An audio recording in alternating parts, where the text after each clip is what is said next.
நாம் நித்தியத்தில் இருக்கும்போது ஒருவரை ஒருவர் புரிந்து கொள்ள முடியுமா என்பது அநேகருடைய கேள்வி.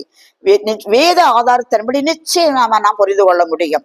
இயேசு கிறிஸ்து சொல்லும் போது, நீங்கள் மறுமையிலே கொள்வினையும் கொடுப்பினையும் இல்லை, நீங்கள் தேவ தூதரை போல் இருப்பீர்கள் என்று சொன்னார். அதற்கு அர்த்தம் என்னன்னா, திருமணமாகி பிள்ளைகளை பெற்றிருக்காமல் தேவ தூதரை போல் இருப்போம் என்பது.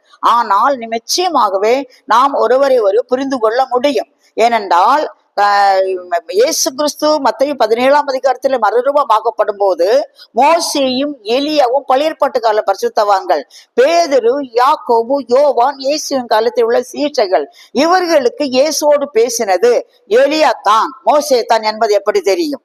தேவன் ஆவியிலே அவளை விளங்க பண்ணுவார். ஒன்று பேதுரு அப்போஸ்தலன் சகோதரரை பற்றி சொல்லும் போது, உங்களுடைய மனைவிமார்கள் உங்களுடனே கூட நித்திய ஜீவனாகிய பலனை சுதந்திரிக்கிறவர்கள் ஆனபடியினால் அவர்களுக்கு செய்ய வேண்டிய கடனை செய்யுங்கள் என்று கனத்தை செய்யுங்கள் என்று சொல்கிறார்.